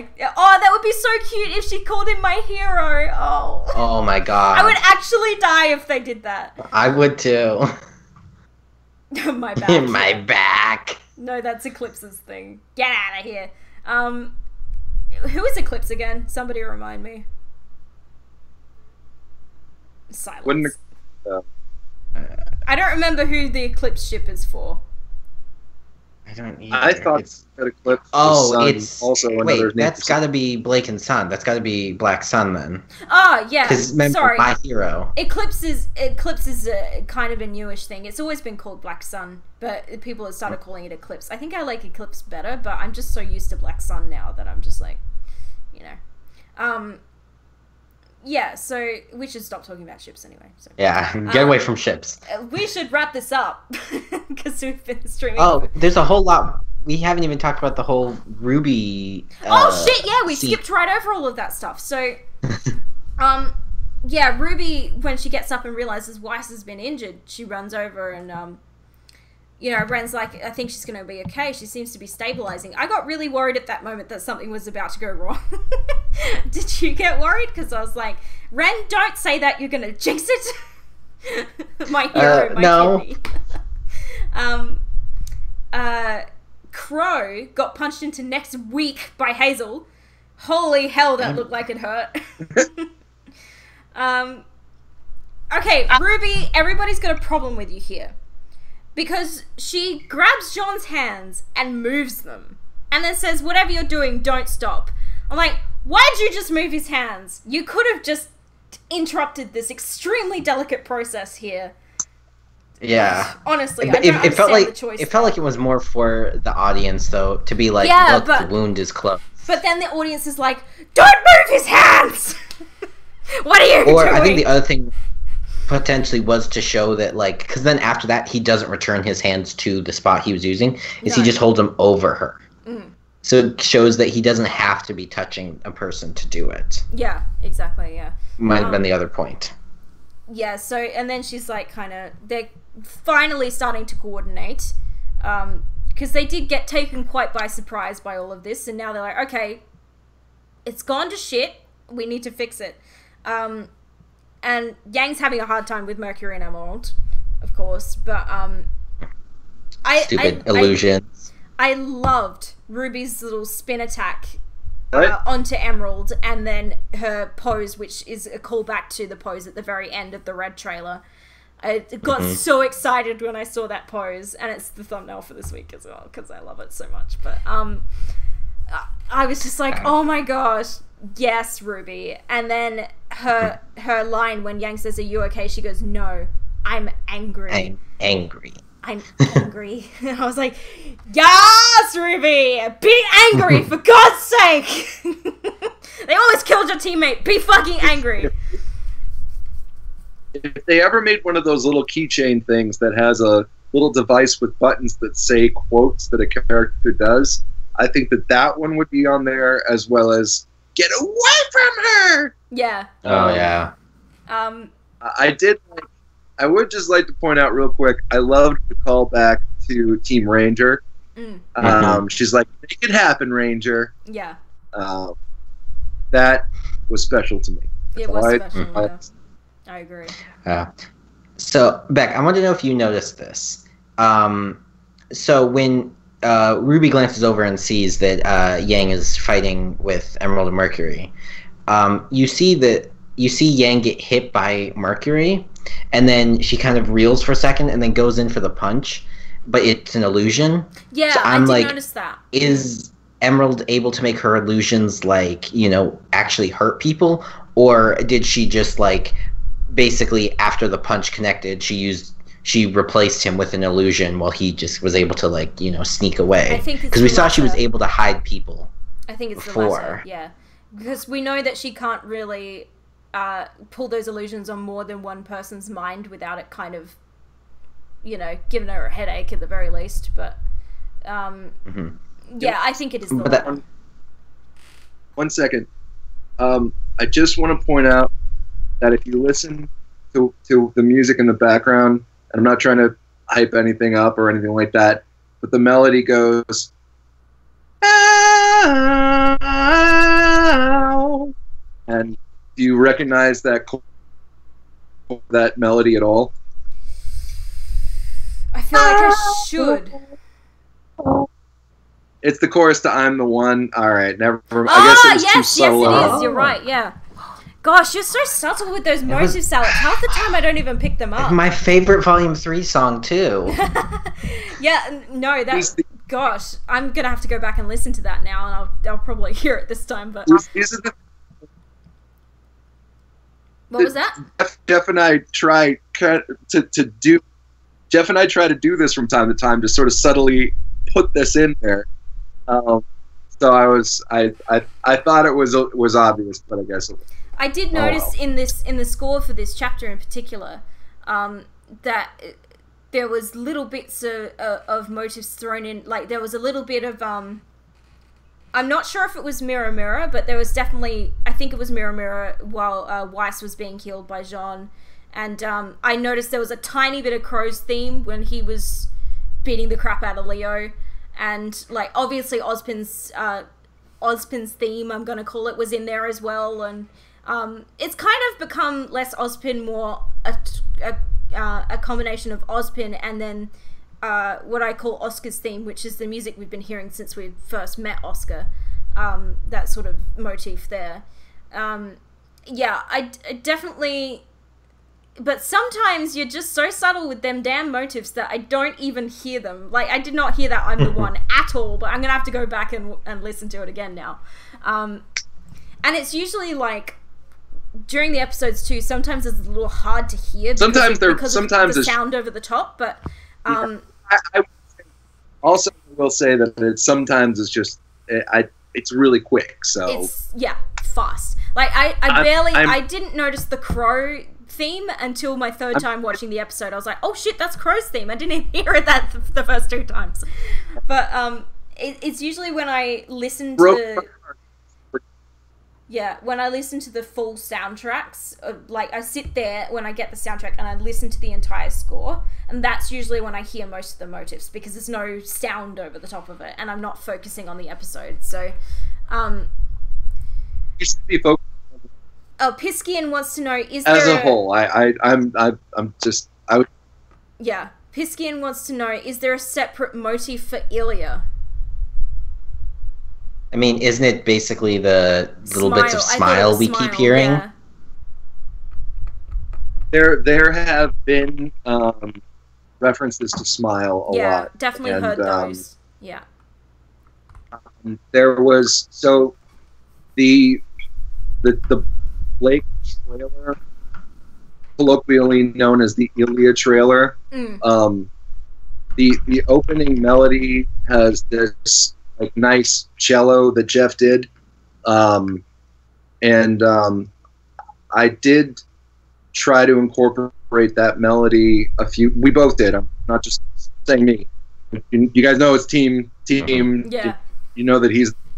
But I know we both tried to incorporate that and Smile into Ilya stuff. So, actually, back in, not to take away from what we're talking about, which is chapter 12, I know, but back in was it chapter 9 when Ilya corners Blake and is basically, we're going to send you back to Adam. Was that 9 or 10? That's 8. That was 8.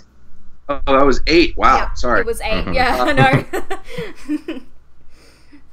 There was a piece of music that Jeff did when Blake is looking at the note that she sends, and that actually I don't know if I should say anything, but it's very much, if you listen back to Smile, taking a lot of that harmony, and I personally loved that thing that he did. And I didn't realize at first that it was actually part of Smile. Yeah. So mad props to him for taking that, which because I thought Smile was kind of an upbeat, peppy song, and then he takes it and then just makes this really dark, dramatic sort very of. dramatic. Yeah. Yes. I adore how he does that. So my favorite. That's thing, all. Well, my favorite thing about the score in the show is that what you guys tend to do a lot is that you will use the melodies from the songs that are on the soundtracks, and you will, every time we hear them, it's different. It's never the same twice. So like, and I think my favorite instance actually is what started off as Crow's theme then became Bad Luck Charm. Like, Jeff wrote a rock song from Crow's theme, and it's my favorite thing ever because I loved Crow's theme from the very first time I heard it, in chapter 3 of volume 3 with the Crow versus Winter. It's Brawl in the Family. It's Brawl in the Family. I think you're one of the only people that I've talked to that even realized that the theme came before the song. I know. Yeah, I've had conversations with many a person online about it, and I'm like, you realize this was Crow's theme from like volume 3. That it's just a rock song made from the same melody, which is like amazing, and it's like a badass, Crow song, and I did not know I needed it until it was there, and it was everything I wanted. Because I love Crow, I adore him so much, and I've loved his theme since I heard it, and then the fact that we got a rock song that was that melody just blew my mind, and I loved it so much when I heard it. But it's funny that you say that. I probably shouldn't say it, but again, this is just to again nod and props to Jeff. I remember when that scene came about, and he's like, "Do you think that Crow's theme could be made into a song?" And so just so you know, he wasn't even exactly sure just yet whether or not it could happen. And then of course we get Bad Luck Charm, and it's amazing. Amazing. So it's one of those little moments where like, do you think this could work? And then he totally blows it away. Oh. So out of the park. Just if This Life Is Mine didn't exist, that would be my favorite song on the Volume 4 soundtrack. But This Life Is Mine exists, so. But I'm biased because I fucking love Crow. I love Vic Mignogna so much. But speaking of This Life Is Mine, my favorite piece of score from this volume so far was the Queen Lancer fight in volume 2, the This Life Is Mine score, and then it goes into the very last rock portion of This Life Is Mine. I loved that. I thought it was awesome to see, because the only bit of This Life Is Mine that had been in the show was the slow initial bit, which was at the concert, Right. and it was all we'd heard of it at the time. And then this amazing rock song was on the soundtrack, and Cory and I listened to it for the first time on Skype together, and we lost our minds because we loved it so much. And then to hear it in the actual show for this awesome fight scene was just so gratifying. I was like, obviously it's too good not to use for a fight scene. Because I mean, absolutely, and it was amazing. It was how amazing. Yeah, it was amazing when I saw how Jeff moved it right into place, and it just worked. It was almost like it was exactly meant to be. Yes. So I can't words. I have none. Yes. I was going to ask you actually before we wrap up. Cory and I have noticed that this volume has been different from other volumes with the fight scenes in that. Well, one, there hasn't been a lot of them because obviously there's been more to focus on than just fights. But every fight scene we've gotten, save for the one that had This Life Is Mine in it, but even that is a song from last year's soundtrack, there have been no fight scenes done to a new song. They've all been scored. Was that a very deliberate choice? And, like, how much can you say about that? I don't want to, like, incriminate you or anything, but... I don't know. You don't know, yeah, no, fair enough. But we've been discussing it a little bit and wondering, like, what the decision was behind that change. Because previously we've had, like, big fight scenes like Velvet to I May Fall and, you know, Red Like Roses Part 2 and all that kind of stuff. And it's been real, like, kind of music video-y sort of fights, but this volume has definitely been tonally very different. The only one we've had was This Life Is Mine, but even that's not a new song, it's from last year. So but every other fight has been scored, and granted the fights have been quite short, maybe save for Blake versus Ilya, but again, they've all been scored rather than had a song behind them. And I mean, there's still 2 chapters left to go, so I don't know what's going to happen for the rest of the volume, but it's interesting. I think time. I think time and the schedule. Yes, exactly. And also, I know. Yeah, that was what my guess was. We had the 3 character shorts as well, and we got a new song for each one. So I'm like, yeah, most of it's gone into there. So like, we had the Path to Isolation for Weiss, we had Smile for Blake, which was at the very, very end, and then Ignite for Yangs. So we know that we've gotten 3 songs from those, which would explain why there hasn't been one in the volume proper. Yeah, I don't know. I have to disagree with you. I don't think that it's a matter of anybody deciding that since we got songs in those trailers, we didn't need songs in there. Oh, no, that's not what I mean. What I mean is, like, we've had the fight scenes to the songs in the character shorts, and so it doesn't, like... And granted, the fight scenes during the volume haven't really allowed for there to be that kind of music video-y sort of style, because they've all been quite sort of short snippets of fights in between more talkative scenes, and like the whole volume has been that kind of style. The volume 2 Weiss fight was the only exception, because that was quite a long fight scene, and using This Life Is Mine was the perfect decision for that. Because the rock portion of that song is too good not to use for that fight scene. And of course the score just before it as well was amazing. It was amazing to hear This Life Is Mine in score format, because it's not something we'd heard before. Or we did hear it briefly at the end of Volume 4, but it was a short sort of more piano, not the kind of epic concert rocky sort of this is a fight scene score, you know, kind of thing. So, but yeah, like... The character shorts in and of themselves were, well, not so much Blake's, but definitely Weiss and Yang's were both long fight scenes to a song. And it's that kind of music video-y sort of format that we've become accustomed to on RWBY. But then the volume proper, I have a quote in my head from Barbara before the volume even began, and she said, this volume is a whole nother level of this show, and it's just one of the elements that kind of proves what she said, is that all of the fight scenes have been scored. They have tonally a very different feel about them, and you know, just the way they've been animated, the way they've been scored. And like the Yang fight at the beginning of volume 4 is my favorite Yang fight, even more so than Yang versus Mercury, just because the score of I Burn into Armed and Ready was probably my favorite piece of score apart from This Life Is Mine score. But the way that it starts out as I Burn and then kind of goes into that sort of somber part of Armed and Ready, just like kind of, it's like Yang's entire journey in 1 minute of score. And I love it. And the way the fight was animated, the way it was shot, the way it was choreographed, it was just so perfect when we hadn't seen Yang in action for a very long time.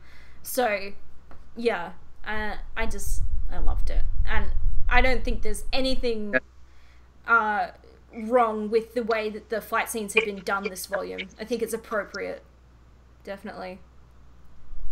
If you're talking about Yang versus, what are they called? Bandits. The Bandits, I guess. The band, yeah. Yeah, that was Jeff Battle Q. So props to him on keeping you happy. Always. The Belladonna, like the house battle, that was all Jeff. And I think that again, a song, I really do think it takes a lot more thought, because lyrics, yeah. you have to incorporate. You have to decide whether or not you're going to incorporate Casey. You have to decide whether or not the schedule permits. I mean, all these things, these factors come into play there. I really don't think that it's a conscious decision on anybody's part not to include a song, you know, if it fits or if it doesn't. We all love Jeff's songs. Jeff writes amazing songs. Yes. And I think that he wants to write songs. But again, I think that really a conscious decision whether or not to or not do a song. It's a lot of have to do with time. Yeah. I'm in there. So if you're at all hinting at the idea of songs, I really wouldn't place any blame on him. No, there's no blame being placed. We were just curious as to like whether it was like a conscious thing, or obviously the biggest problem with making anything creative is that most of the time you just run out of time, and like you just don't have enough time to not necessarily make it what you want it to be, but you know, if we all had an infinite amount of time, I'm sure everything we ever did would be perfect. But like as they are, the fight scenes, the fight scenes, the scores are perfect. Like I wouldn't change them. So like that's the other thing, is that what ended up happening for those particular two scenes, the Belladonna battle in between chapters 8 and 9 or 10, all of that stuff, it's super phenomenal. Yeah. And I think it's just a great reminder that, you know, before he was doing songs for shows, I mean, back in Red versus Blue, I mean, the first stuff that he did, it was all score. Yeah. I mean, yeah, it incorporated guitars, some vocal elements from time to time, but in the end, it's still the format of, it's a score, and the guy is like second to none when it comes to doing that. Yeah. So there you go. That's just how I feel about it. Sorry, I didn't mean to get too serious on you. No, well, it's good for us to hear from the horse's mouth, like, what is the so I'm a horse now? Behind... It's an expression. Yeah. Same as mutt. Stunned mullet, yeah. Yeah, so, well, there you go, guys. Yeah, I think we need to stop streaming now because we've been going 2 hours. So, I think we've pretty much covered all our bases there. The only thing I do want to add, because you and I talked about this, is one thing I'm glad they showed us is that Weiss had been bleeding, so her wound wasn't cauterized. All those people who kept saying that, it annoyed me. I was like, all those people it didn't cauterize. The spear was fire. It cauterized. No, RWBY isn't real life. Stop treating it like real life, for goodness sake. And also, the spear was not fire. It was glass. So. Anyway, we know that Cinder fights with glass. We know her sword's made of glass. We know that spear is made of glass. And it wasn't burning, it disintegrated. There's a difference. Okay, people? Her wound was not cauterized. She was bleeding to death. Thank you, goodbye.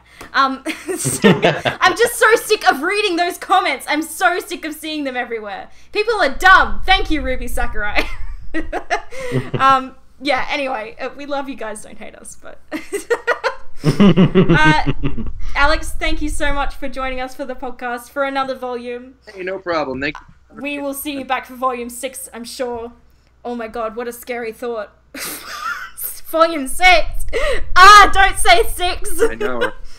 I remember thinking how scary volume 5 was when, like, we were like, oh my god, volume 5 is coming. And now we're like, volume 6 is coming! Oh my god, next minute's gonna be over. Yeah. I don't even want to think about volume 6. That's still... October is ages away. Let's not even talk about it yet. More like volume 666. Yeah, well... We all know what happened in volume 3. Predictions for next week. What are we thinking? Ton of Blake. I'm thinking a ton of Blake, yep. I'm thinking we're going straight in with the Blake. They're rocking up at Haven Academy. They're coming in. There's going to be confrontations with Adam, with the White Fang. It's going to be bad, is what I'm thinking. It's all good. Deaths everywhere. Yes, RWBY. There's a chance that I know what happens next week. I'm going to make my own predictions, which I can already tell you are false. Okay. There's going to be a giant tornado of rainbows, and everybody is going to get Ilya's there. Everybody's going to get presents. And but Ruby's going to open up her goodie bag and find that all of the cookies inside of it have a bite mark out of them, and the mystery is going to be who was the one who bit the cookies. I'm looking at Blake. And we all know it was Oscar. Oscar, yeah, that's a good point. Yeah, so Blake focus. No, I don't think they're leaving Raven versus Cinder till 14. I think that might be foolish. I feel like they would, though. I don't know, because I'm like, the finale... Again, I have to see Chapter 13 before I have any idea what the finale is going to contain. But I don't know about leaving Raven versus Cinder till Chapter 14, just because it is the finale, and there's so much to wrap up at this point. I don't know. Chapter 13, I feel like... Well, I mean, Chapter 11 throughout the last couple of volumes has been the penultimate thing. Except maybe last volume. Volume 4 was the Knuckler V fight, which was the big thing. And then most of Chapter 12 was wrap-up. I don't think that's going to be the case this volume. I think Chapter 14 is going to contain its fair amount of action. Maybe Raven versus Cinder, but I don't see how it could possibly fit into the finale. Again, it depends on, like, the length of Chapter 13. It depends on the length of the finale. It depends on what else is going to crop up before all of this ends. It depends on whether Haven's going to fall or not. Yeah, it depends on a lot of things. Piskian, next episode better be 20 minutes. I'm going to say at least 16, hopefully more than 20. Perfect form. It's got to be slightly above average. Yeah. Alex, do you know how long it is? I see you sitting there. Which one? Chapter 13.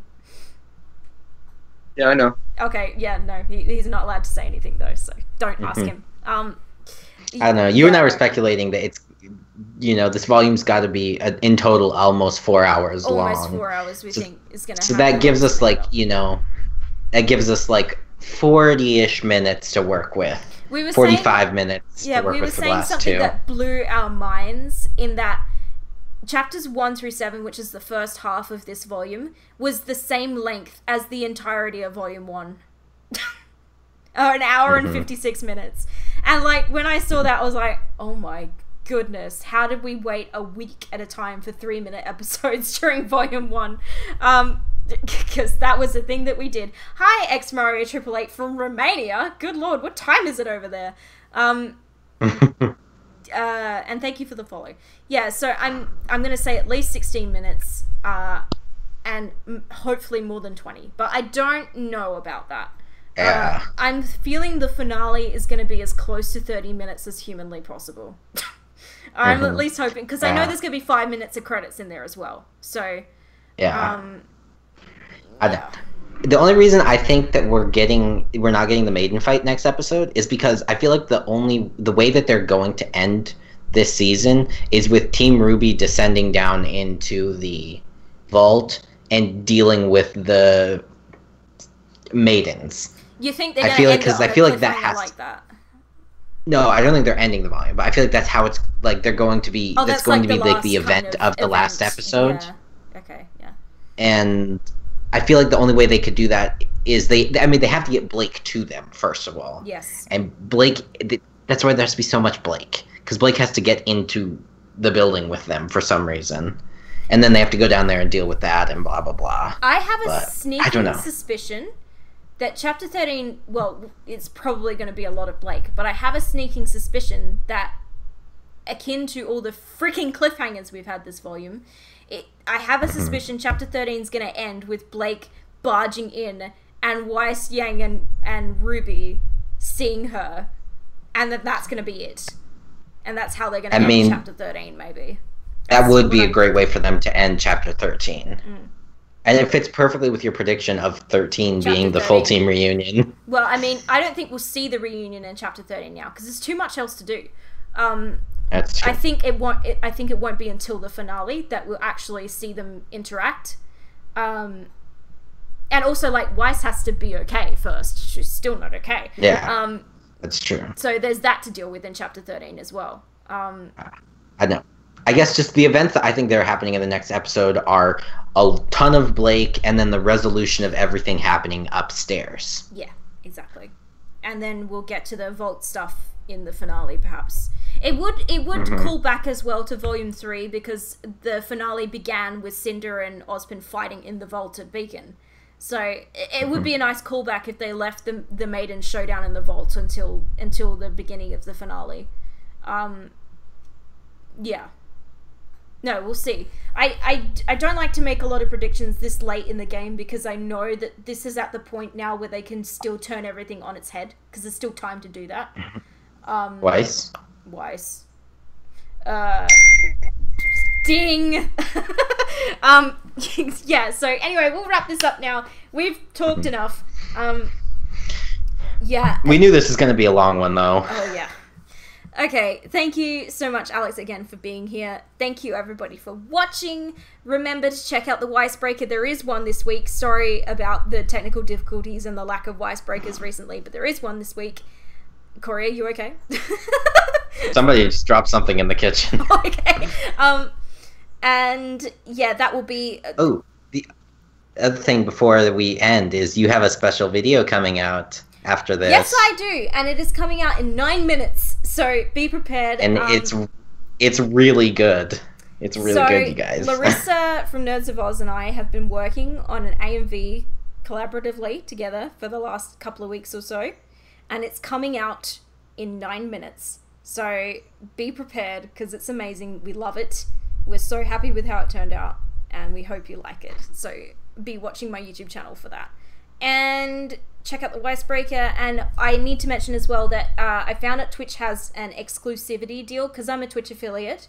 I have to adhere to the Twitch guidelines for affiliates, and one of those guidelines is that if I stream something on Twitch, it has to be exclusive to Twitch for at least 24 hours. So I can't post the podcast until 24 hours after the stream has ended. But I can post the Icebreaker, but I don't want to post it separately from the podcast. So they will both go up at around this time tomorrow, if that makes sense to you all. If Chandelier was anything to go by, this will be great. I'm gonna say that this one's better than Chandelier. It's better. It's better. Corey has will only say that seen 100%. my parts. He hasn't seen Larissa's, but he has seen my parts. And I feel like it's better. I think this is the best editing I've ever done. So, yeah, with that in mind, 7 minutes to go. So, okay, thank you very much, everybody. Thank you, Alex. And we will see you next week for Chapter 13. Bye! Bye. Bye bye.